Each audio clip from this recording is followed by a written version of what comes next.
Hey guys, welcome to my channel. So today I did a makeup look that is perfect for prom or weddings, whether you're, going to prom or you're the bride or a wedding guest. This is a photo-friendly makeup look and I give tips and tricks for how to make your photos the best, like what products to use to give you the best lasting, most photogenic makeup. So if you like this look and you want to see how to get it and you want to hear some tips that'll make you look spectacular, then just keep watching.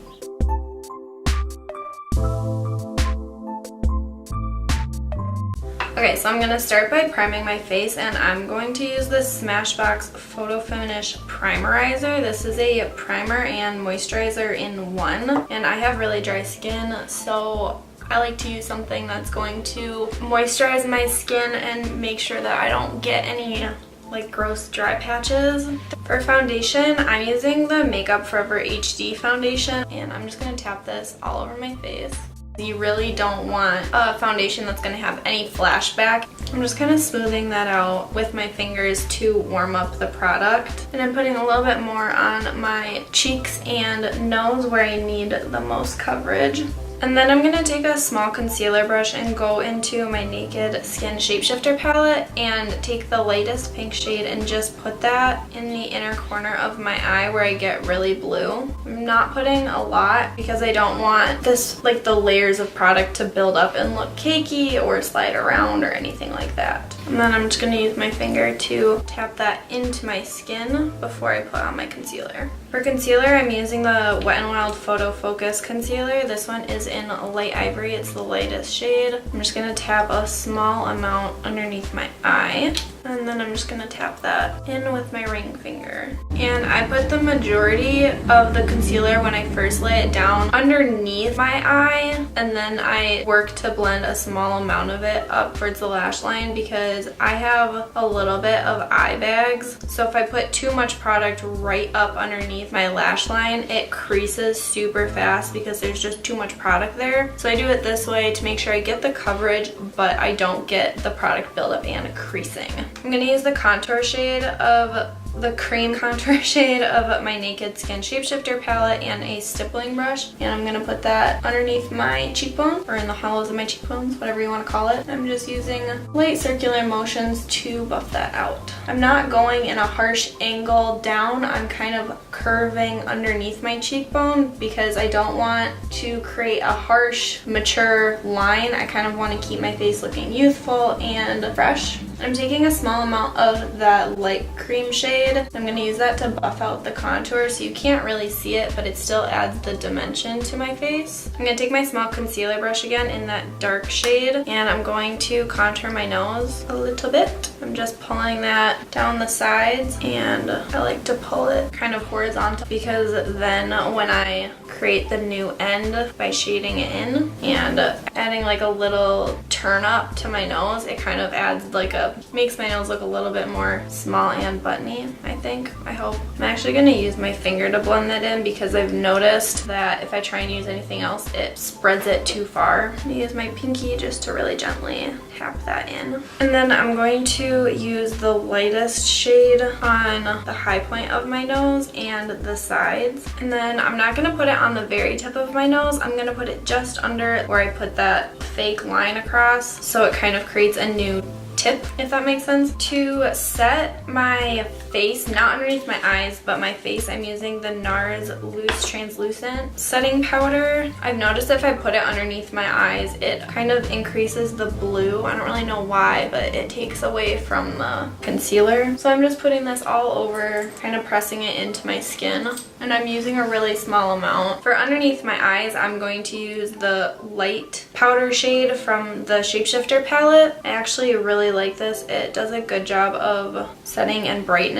I'm also going to put that on the bridge of my nose and on my forehead to brighten those areas a bit. I'm going to take an angled cheek contour brush and really lightly go into the lightest shade, and I tapped off almost all of the product off the brush, and I'm going to put that over where I contoured. I'm I'm going to use the angled side to buff that in. And I'm going to drag it up my forehead. And I'm just starting by tapping the product on and then I'll buff it. I just don't want to get too much product in one area. And then I'm going to put a little bit on my jaw. Next, I'm going to highlight before I put on blush because I want to use the blush to blend the highlight into my skin. So I'm going to take the MAC 127S brush and the Model's Own highlighter in Golden Sand. And I'm only going to place this on the tops of my cheekbones and on my nose. And I'm going to put a tiny bit on the bridge of my nose. Because this highlighter is more of like a glossy highlight, it doesn't have a lot of, glitters in it. So ideally you would want to use a highlighter that's a little bit more glossy and more of like a sheen rather than glitter, because the glitter particles will reflect back the light and cause like spots on your cheek if you're taking flash photography. So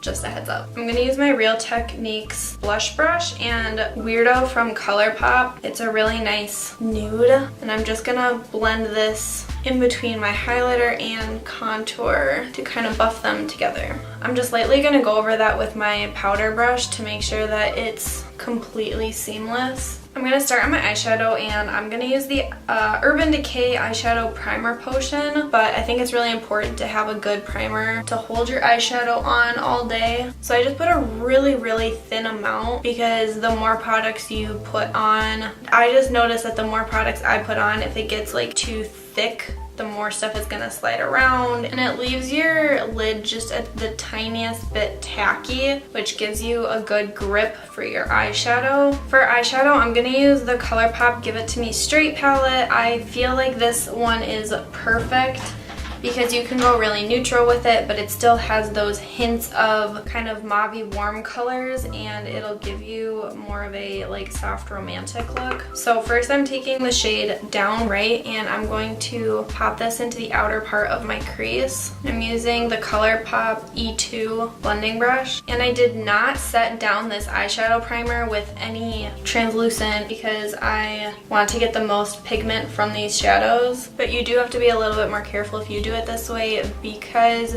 you can run the risk of shadows sticking to certain areas and getting patchy. You just have to be slow and meticulous about it. And I'm dragging this out in a straight line towards my eyebrow. I'm going to take the same brush and the shade Truth Hurts. I'm going to tuck that into my crease as well, but I'm going to focus it on the outer half of my eye.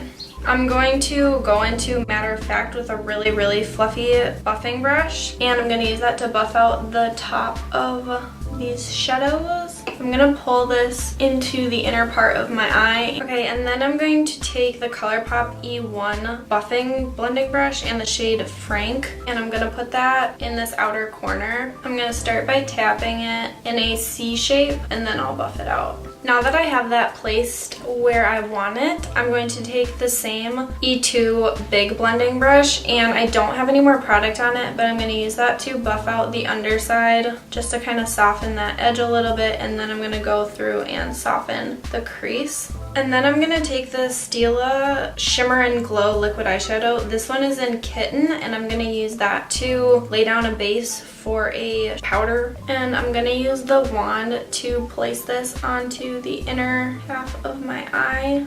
I'm going to just place a little bit down and then use my ring finger to buff it out. Not buff it, I guess tap it in. I'm going to do a small amount more just to build up the color a little bit. I'm going to use a small lay down brush. This is, I don't know what that is. It's just a really small lay down brush, and I'm going to use up front, and I'm going to lay that down where we just put that cream shadow, and this is going to help to set it and brighten it. I'm placing the majority of it on the inner half of my eye and closest to the lash line, and then I will go in and kind of spread it out later. To buff out the edges of that shimmer, I'm going to use a clean ColourPop E9 brush. It's the small tapered blending brush, and I'm going to just run this along the edges of that shimmer. And then I'm going to go back in with the ColourPop E1 buffing brush and Frank and re-deepen up that outer corner area. For my lower lash line, I'm going to use the small tapered blending brush and the shade Truth Hurts really lightly on the outer half of my eye. I'm going to use the same brush and the shade Downright on the inner half of my eye. I'm going to take Matter of Fact actually on top of that to lighten it.